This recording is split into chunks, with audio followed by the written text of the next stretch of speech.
Welcome back to Light in the Battle. I'm Festina. I'm an autistic single mom to an autistic child. I'm a survivor of narcissistic abuse targeted by prolonged legal abuse. And the tables have very much turned over the last 3 hearings, and the situation as a whole has turned around. And I've created this podcast to share the tips and tricks that have worked for me. For context, in season 3, I'm here to help autistic moms go from the theory of season 2, which was the internal transformation that can go over years, really, of your life, to achieve detachment, which I believe is how I've become a lot more impactful and powerful in court to protect my child. To, okay, but how do I function day to day? How do I achieve inner stability day to day? How do I, as an autistic woman, navigate high conflict environments without burning myself out or destabilizing myself? That's for context. So, in this episode today, the mantra today will be that regulation isn't something you do when you're overwhelmed. It's too late. You're regulating a trauma response, and there are ways to do that. But I want to talk about regulation as a way that we arrange our lives so that overwhelm becomes less frequent, so that we don't live in overwhelm and are constantly fixing overwhelm or a meltdown. And the overall image in this episode is that we're not going to be regulating our nervous system by becoming tougher or pushing through more. We're going to regulate the nervous system by making fewer withdrawals from it. If you imagine your nervous system as a battery, every interaction, decision, interruption, sensory demand, change of plan, school email, whatever, doctor's appointment, that takes a little bit of battery. And in this episode, we're going to talk about how we preserve our battery day to day so that we don't get to 0% and we don't get to overwhelm and meltdown in the context of high conflict co-parenting, raising an autistic child, dealing with your own autism, your own needs, and all that. So regulation, the first thing I want to mention is that regulation, it's not, like I said, an emergency approach. Of course, once you're overwhelmed, there are tools that you're going to use in order to regulate the nervous system 100%. And I'm sure there's a lot of other content creators that will teach you about those methods. But the real regulation, it starts hours or even days before the point where you could get overwhelmed. It's built into how you structure your life. That's what we're talking about today. So let's do a quick pit stop, regardless, to talk about the things that do work for everyone, autistic or not, that are probably covered at great length by specialized content creators that you may already be practicing. So there's the method of box breathing, which is inhale for 4 counts, hold for 4 counts, exhale for 4 counts, hold for 4 counts. And you do this at least 5 times. Box breathing helps calm down the nervous system. It has a physical impact on the nervous system. There's also the 478, which is something I learned at Taranon. Taranon is a fellowship I talk about in episode 24. So you would inhale for 4, hold for 7, and exhale strongly with noise for 8 counts. And you would do that again 4 or 5 times. Then there's the grounding, bringing you back into sensory mode, because the brain cannot be in overwhelmed and in sensory mode at the same time. So you take the brain out of the panic and back into your senses by looking for 5 things you can see, 4 things you can hear, 3 things you can touch or feel against or in your body, 2 things you can smell, 1 thing you can taste. Then there's obviously muscle relaxation, meditation, gentle exercise. I find that Having a dog helps with this because going outside and walking a few times a day does wonders for my nervous system. Sleep, obviously. I personally go through phases where I'm deeply sleep deprived, and of course, my fuse is going to get a lot shorter. And then caffeine, you already spend most of your day in one of the 4 trauma responses. Why would you add caffeine on top? I've been guilty of this for a long time. So you already know these exist. I did want to mention them briefly if someone is listening to this and had never heard of them, I recommend you research them. They're helpful. Now, again, these are emergency regulation strategies once you're activated, or if you feel that you're activated a lot of the time. I want you to think about regulation as a lifestyle almost, and in how you can build. I want you to think about how you can build regulation into how you structure your life. So we think about, again, our energy and our peace and our regulation as a battery. So we can either spend the battery or we can be recharging the battery. And every time you're about to do something, you want to be asking yourself, will this recharge my battery? Is it going to give my nervous system more energy? Or is it going to deplete my battery and cost me energy? Examples of how you recharge your battery: a quiet herbal tea by the window, walking the dog, listening to music, and actually any type of music, to be honest, especially if you're moving your body in the process. You can listen to heavy metal if you're moving your body. That can be literally a recharge of the nervous system. Sitting in silence. You're allowed to be calm. You're allowed to be bored. That's very healthy. Eating lunch. If you have ADHD, you maybe forget to eat. That will definitely recharge your battery. Another example is a predictable routine. We'll talk about this a little bit later in this episode. Now, things that drain your battery are going to be handling court emails, school meetings, the grocery store at rush hour with all the lights and the noise and the people. Ugh, people.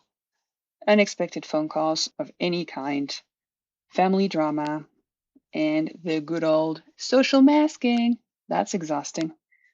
So none of these items are objectively good or bad. They're all part of your life, but some of them are charging your battery, some of them are depleting it. Now, I want to talk about lowering the demands as one of the approaches that I'm going to be suggesting today, as we remind ourselves that regulation isn't something you do when you're overwhelmed. It's the way you arrange your life so that overwhelm becomes less frequent. So this is becoming one of my signature concepts at Light in the Battle. Is lowering the demands. So for example, fewer decisions. Every time you have to make a decision, does this decision really need to be made? Does it need to be made right now? And does it need to be thoroughly thought through at the cost of a ton of my battery? Fewer social obligations. People are too busy worrying about themselves. They're not thinking about you. They're not going to judge, especially your safe people and the people who love you. If you can't show up at social events for X number of months, that's fine. Simplifying your wardrobe. It's also a way that I'm lowering the demands in my life personally. So I made sure to have things that will go together regardless of what I pick out from the drawer. So for example, I have a lot of black and a lot of solid colors. No patterns, no stripes, no flowers, nothing like. Well, I mean, I do obviously, but not in my day to day. In my mom life, I don't. Okay, I don't have to think in the morning because any black color top will go with black pants. I don't have to think. And so I'm saving battery. Anything goes with black, anything goes with the black color. Another example of how I'm lowering the demands and the decision making, which is really taxing on my battery, is meal routines. So you can either decide to kind of always be cooking the same thing. Make sure it's on the nutritious side if you can, a little bit at least. And if you can afford it, I would encourage you to have quality pre-made meals delivered. Either approach would ensure that your body is getting the nutrients that it needs with zero decisions going into that process. If you're going to be like my son, I lucked out with this kid. My son, when he's tired, will only eat fish and spinach. That's all he will eat. Great. I have half a ton of spinach and fish in my freezer, and that's what we're going to eat. There's no thinking involved, there's no decision needed. Another example of lowering demands is I'm going to book, for example, only one appointment a day, the stressful appointments, the therapy or conversations with the school, conversation with my lawyer, conversation with people that stress me out. I'm going to make sure that I only have one of those max per day. So that way, all of these concrete examples, but I'm sure you can think of examples in your own life. That's how you regulate, by protecting your battery. You're protecting your capacity instead of hitting a point of exhaustion and then having to calm yourself once you've reached the point of going into fight, flight, freeze, or fawn, or just a meltdown. Okay, so I'm going to ask you a few questions that you can keep in mind. Can dinner be a frozen pizza? Can the laundry wait until tomorrow? Can you wear the same comfortable outfit twice this week or 3 times? You're changing your underwear. Just keep wearing the same clothes, whatever. Can you buy pre-cut vegetables? Can you become a pro at saying no? Can you stop trying to have a perfectly organized house during that phase of your life where you're trying to survive family court? I'm not inviting you to lower your standards forever. I'm encouraging you to lower the demands while you're going through this so that you stay stable day to day to day after day after day after day for whatever duration that may last. That could be, some of us are lucky and the legal abuse only lasts 1, 2, or 3 years. And for some of us, it becomes a lifestyle. In my case, it's 7 years and counting, with 2 more hearings this year alone. It's a lifestyle. So I'm encouraging you to contemplate finding ways to save as much battery as you can for whatever number of years this is going to last. And then you can Marie Kondo your house again and become a chef again and do all these great things again. But maybe not right now. Okay, next, we don't want to worry about being so productive. We want to prioritize actually the relaxing moments that we can weave into our day every now and then. So free time doesn't have to be about producing and doing and achieving, quite the opposite. I would encourage you to consider that free time should be when you get your battery back up. So again, sitting by the window, watching birds, petting the dog, that's recovery. You're allowed to be calm, you're allowed to be bored, something I cover in episode 31. Okay? Recovery, when it's weaved into your day here and there in little bits, it's maintenance. You're at least maintaining your battery where it's at, if not recharging it throughout the day. Because again, today's mantra, regulation isn't something you do when you're overwhelmed. It's the way you arrange your lifestyle so that overwhelm becomes less frequent. Next thing, and that is going to be very personal to you, is I'd encourage you to become very attuned to your early warning signs that you're getting overwhelmed, and to not wait until you're screaming at your kids or stimming like crazy, rocking back and forth, or shutting out all the people that love you. Learn your yellow lights. So maybe it's when you're pre-freezing and you have to read the same, like you're working or whatever, and you catch yourself rereading the same paragraph twice, 3 times, 4 times, 5 times. Yep, that's a yellow flag. You're near overwhelm. Clenching your jaw is one as well. Becoming unusually blunt. Okay, so that's part of the ASD package.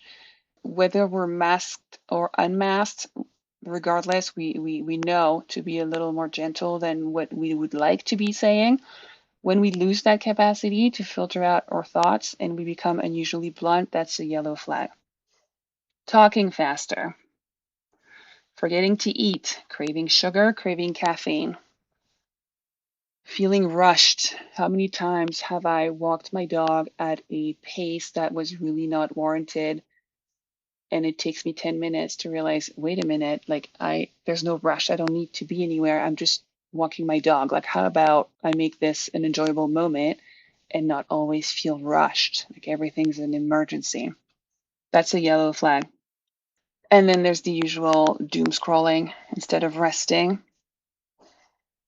I talked about this in an episode. Let me find it. I talked about this in episode 8, rest versus escape. When we're doom scrolling, we're escaping. It is a yellow flag that we're nearing overwhelm. These yellow flags, yellow lights, whatever, they're gifts. If you're attuned enough, if you become attuned over time to your signals, then you'll be able to see when it's time to change course. Next item is you have permission. Give yourself permission to pause, to create that space between whatever is coming in, the text that came or the email that came or something that's coming up tomorrow, and you create some space there. You actually don't have to answer every text immediately. You actually don't have to open every email the moment it arrives. You don't. One of the kindest things you can say to advocate for your nervous system is not right now. And that is part of maintaining your battery. One thing that really works for me for regulation as a preventative measure and a lifestyle is routine, predictability. Because for an autistic brain, predictability is medicine. It really is. And it's not about control. Like, I'm not going to encourage you to become this controlling asshole in your household where everybody has to follow very strict rules just like you do, because that does exist and it can be problematic. It's about regulation, really. So I'd encourage you to communicate this to whoever may be impacted by the importance of your routines, whether you have adult roommates or a new boyfriend or you have teenagers, like anybody who's living with you and is old enough to potentially suffer from your heightened need for routine and structure. Communicate to them that this is something you need at this time in your life and you're not trying to be a controlling person. That's not what's going on. Once that's in place, if you feel that that needs to be done, um, having many routines about as many things as you can, what it's going to do is, again, is going to reduce the unnecessary decisions. So it's going to reduce the load on your autistic nervous system that's designed to seek and thrive on predictability and sameness. So maybe breakfast is always the same. Maybe you only grocery shop on Thursdays. Maybe you always walk the same route with your dog at the same time every day, same number of times. Maybe your evening routine is the exact same every night after you've put the kids down and they're kind enough to actually fall asleep. And that routine is exactly the same. Because every predictable decision, every routine is non-battery consuming. It protects your battery for the stuff that comes out of nowhere. So for example, if you blow 5% of battery in the morning deciding what to wear, and then you blow another 5% of your battery deciding what to eat, and then you blow another 5% deciding where to take the dog on his walk. And then, okay, so all of these decisions could have been avoided by sticking to routines and doing the exact same bloody thing every bloody day. Because when the mechanic is going to call you at 10 a.m. and tell you that your car needs a lot more work than you had thought initially, you're going to need a large amount of battery to handle that. And you're going to regret having spent any of it on the trivial, I don't want to say trivial, but the non-decision needing steps in your day thus far. You could have saved battery by eating the same thing every morning, pulling clothes out of your drawer that go together by default, and always walking the same route with the dog. And when the mechanic calls you at 10 a.m., your battery's pretty full. You can handle it. Okay? Because again, regulation isn't something you do when you're overwhelmed. It's too late. It's the way you arrange your lifestyle so overwhelm becomes less frequent. And this was my part about routines and the importance of routines. The next thing I want to do, and I talk about this in great length in episode 9, is at some point I had to stop feeding the alarm system. I had to stop feeding my nervous system drama myself. I was doing it to myself. So sometimes you'll be unintentionally rehearsing a situation that feels threatening to the nervous system. I used to ruminate for days prior to a hearing and then in the weeks after a hearing, what I was going to say and what I was going to answer to this or that question. And then after the hearing, which never went even remotely the way I had played it in my mind, I would replay those conversations, what actually went down in court and how I should have answered this and how the judge should have said this and how she said that and actually hurt my feelings. And so I'm rehearsing all of this drama, which is hurting my nervous system. And it's completely useless.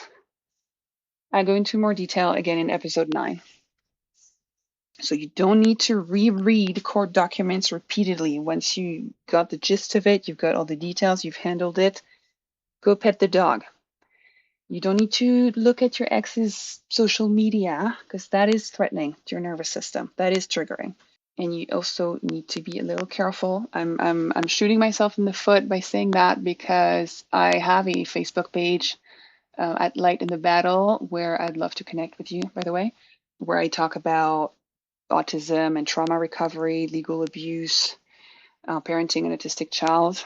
And I'm well aware that I had to take a break from Facebook and social media that went over probably 4 years because that was too triggering for my nervous system. So I'd recommend you do that. So maybe I won't see you on Facebook. I'll see you later. Um, but be careful of what your consumption of social media that has to do with narcissistic abuse, post-separation abuse, legal abuse, justice wounds, and all of that stuff is doing to your nervous system while you're still very raw before you've done any EMDR or any type of trauma therapy. This stuff is going to re-trigger you. So don't. Another thing I had to learn how to do was to distinguish between what's uncomfortable and what's actually unsafe. Because you go from living with a dysfunctional person day in and day out, and as sick as this may sound, it's your comfort zone, it's what you know. And I strongly believe that you got into that situation because you were raised in a dysfunctional family dynamic. And so all of that is all you know.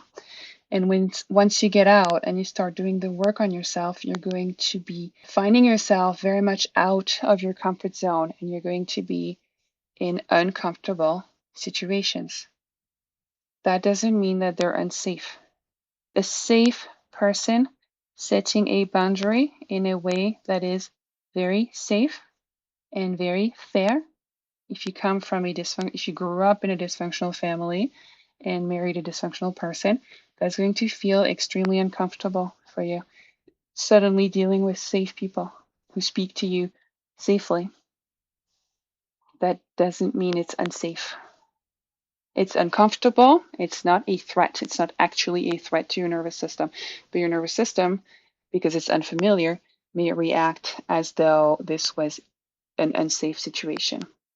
And to keep it, tied to family court and all that, obviously receiving a difficult email is uncomfortable, but it isn't necessarily dangerous. Right now, at the time you open the email and read it, you're inside your home, you're safe. Or you're at a coffee shop, you're safe. You're actually safe right now. Feeling anxious before court, uncomfortable as hell. But while all of these thoughts are running through your mind, you're actually safe. And so what I did is I became intentional about teaching my nervous system the difference. So I'd see an email pop up with that name of my co-parent on it, which was extremely triggering for me in the first few years. I would feel the activation and I would say out loud, I'm safe. This is uncomfortable and I'm safe right now. I did that hundreds of times, and it's like my nervous system has ears. And it's ended up believing me, hearing me and believing me. And it's made my life quite a bit easier, being able to distinguish between actual danger, which is really not that often. And unless you're dealing with a stalker, I don't want to forget about my listeners that may be dealing with a stalker. Other than that specific case of post-separation abuse, you're not actually unsafe, like physically unsafe a lot. You will be uncomfortable a lot, and they're not the same thing, and your nervous system has to be coached and guided through learning the difference. All right? So I'm going to repeat our mantra one more time. Regulation and inner stability. It's not something you do when you're overwhelmed. It's too late. Once you're overwhelmed, you do the breathing techniques, you do the grounding techniques. But regulation is the way you arrange your lifestyle so that overwhelm becomes less frequent. You don't build and strengthen and grow your inner stability by waiting until your nervous system is screaming for help. You build it one moment, one decision, one adjustment to your lifestyle at a time. Can you remove this unnecessary demand? Can you pause before replying to something? Can you create one more routine? Can you just stack them up one after the other in your day? Routine, routine, routine. This aspect is always going to be like this. Next aspect, always going to look like this. My shower routine, we're going to do exactly that. Take away all the thinking, build a ton of routines. Another small choice you can make is one afternoon where you choose rest, not doom scrolling, not looking at triggering content on social media, but like being outside with the dog instead of trying to achieve and do, because you're still triggered, you're still activated, and you're still trying to prove yourself. Take the dog, go out. A weekend you don't have the kids, and spend a few hours in the forest and actually enjoy it and love it. Love that for yourself. Okay? So one thing I do want to remind you of here as we start to close up, and I've touched on this throughout many of my episodes in the past year, as an autistic single mom, your capacity, your battery is finite, not your willpower.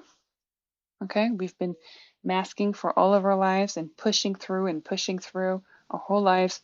Willpower is not the issue. Your intelligence is definitely not the issue. You typically, I strongly believe that we were targeted by people with personality disorders because we were strong and established and intelligent. So intelligence is not the issue. Love for your children is not finite either. Your resilience is not finite. Your capacity is, your battery is. So instead of blaming yourself and starting to wonder once you get into your late 30s or 40s or later why you can't perform the way you used to, and telling yourself you should just try harder. Well, really, can you? Should you? With reduced finite capacity? No, let's take away all the things that drain our battery. Let's start there. Okay? So the way I'm looking at it now in my own life and what I'm preaching here throughout Light in the Battle is a different question. It's not should I be trying harder? What's wrong with me? I keep seeing this. What's wrong with me? No, it's how can I stop spending my battery, my limited battery, on things that don't really matter? Does it matter what I eat for breakfast? No. Does it matter where I go to walk my dog? It really doesn't. So I'm not going to spend any battery and decision-making energy on that. I'm going to save it to be nice to my kid, to say smart things to my lawyer, to perform well at work. I'm going to save my battery for things that do matter. Okay? And this episode is kind of a tie between emotional detachment, which was the focus of season 2, which describes a long journey, a long self-development journey that can take a few years, to be transparent with you. It ties my constant reminder to you, mom, to always work to lower the demands in this stage of your life. And it ties nervous system regulation into a single philosophy. It's easy enough to remember and practical enough to apply. I think I've given you a bunch of examples. And I want you, mom, to start asking yourself throughout the day, is this thing worth spending my capacity on?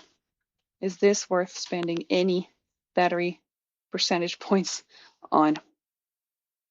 So this closes our episode today. Thank you for being with us. I now publish my episodes every 2 weeks because I'm striving to maintain the same level of quality for you guys.